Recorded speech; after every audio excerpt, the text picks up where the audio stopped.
Right, so Ben, having told step the wrong way, used the wing, jogged up to there, launched, working lift over. Now the only thing is, well, it's working, because there's not that much lift there until he gets forward on the next section. It would have actually been much better, as discussed, working the lift out forward on the slope here and then cutting across. It would probably put him where he is physically on XY, but with another 10-15 metres of height. As you can see, he's getting the height now that he's skiing forward. So if you see where the shadow is, and that green area, the green area is where there's almost a plateau and then it drops. So he should now be able to work the lift on round. Yep, and get quite a bit of height. So the two wings he's got with him, this 11 square metre speed wing, not ideal for this, apart from great flying for going down fast, and the 23 is a bit light on, so not ideal at the moment. So he's borrowed one of my old wings, the one I'm flying today, which is an X-ray. So you can see the increase in ground speed there for a second or so. A reasonable chance there's a thermal out front, so the wind speed's dropped, and yes, there he's in it. So it's not massive, but just enough to give a nice climb up. So I don't know, what's that, maybe 20 metres a minute if you're coring in it. It's not a great deal, but it's nice and consistent and steady.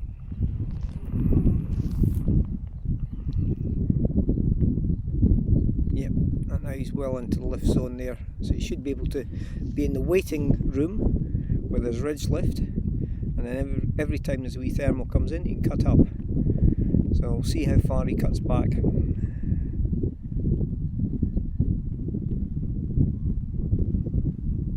Yeah, nice cautious approach, just sticking in the X-ray, an old wing, but you see a distinct kink from the wing warping. So it's not weight shift, all that sort of nonsense, but you're literally warping the wing. I'm just going to shield the phone a bit for wind noise. Yeah, very nice. And the further up front and out you get, the smoother any thermal action is.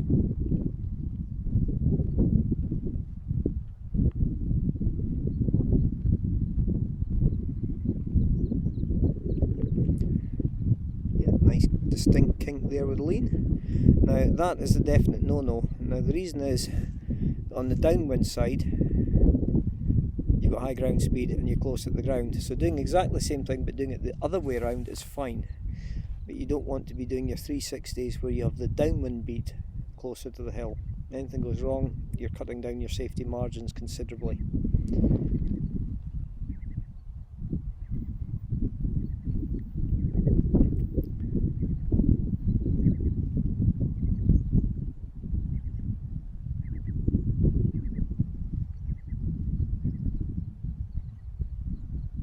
Yeah, again, just nice bits of lift there.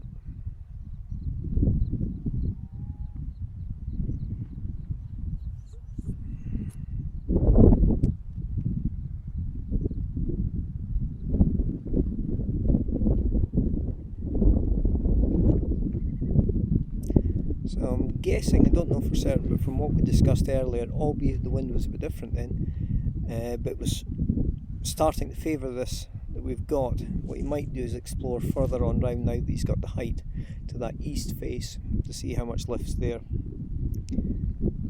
So it'll be interesting to see just how far round he goes and how much lift there is.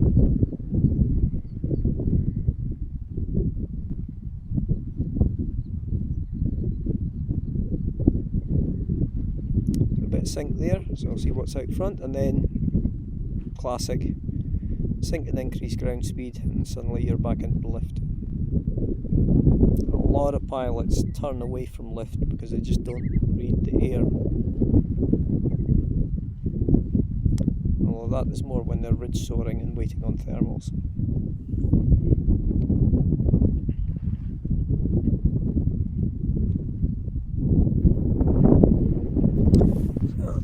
Keeping an eye on the wind turbines. They were favouring almost bang on southeast, wind blowing straight towards us. They've gone round with a bit more east component in it, so it's east-southeast just now. The turbines that are down there have switched round. They were showing southwesterly an hour ago, and they're all distinctly showing this southeast to east. flow, which is pretty well as we predicted from the Met Office information.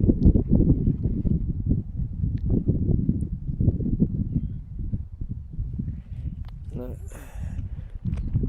it almost certainly will be solidly into Dundee Airport now, but what we'll do is we'll pull up and get there Met. Time 1250, runway news 09er, surface wind 110, 7 knots, visibility 10 kilometre or more, fuel 4,500 feet, temperature +20, dew point +10, QNH 1020, acknowledge receipt of information, Quebec, QNH 10. Right. Quayside Delta 5, report before turning base. Report before turning base, Quayside Delta 5. Golf Echo is over, long Forgan 1200 feet. Golf Calico, roger, continue approach for runway 09, yard number 1. Continue approach for 09, Golf Echo. Quayside Delta 5, report final year number 2, following company Grob past Long Forgan for runway 09. Report finals number 2 for 09, Quayside Delta 5. Quayside Delta 11, clear for takeoff, wind 12005. So unlike the ATIS, you get up to date on the actual runway, the approach frequency, which is why we often call them up, as well as if we were up higher, we'd let them know that there's paragliders up here just as a courtesy. So while the ATIS was giving 7 knots at 110, that was 1205 knots on the actual current, but that changes minute to minute. Information, Quebec.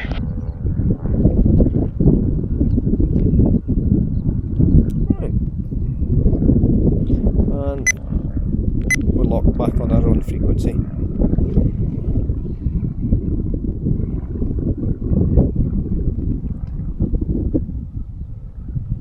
Yeah.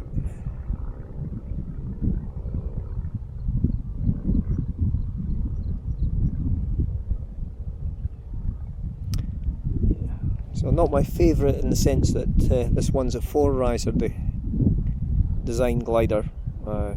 Far prefer 3-riser designs, but the gliders of that age, you had to fly them, you had to be a pilot, in the sense that a lot of the modern gliders will tend to self-launch. They're designed basically for the pilot not to have to be there, and that is not a good thing when it comes to having an aircraft design where you're flying lots of time in proximity. You want an aircraft to do exactly what you tell it. Also, the brake travel wasn't so horrendously long on the low-rated gliders back then as it is now. And he's getting lift again. So I definitely prefer gliders from late 90s, maybe into the early 2000s. I'm really not a great fan of the modern ones. But you've got to say the modern ones do have the performance in glide. Of course, that's largely because they've gone for unsheathed lines. And unsheathed lines at takeoff, particularly on some of the Scottish sites, can be an absolute nightmare.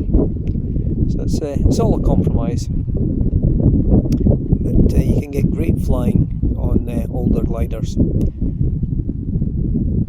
But it really comes down to the pilot.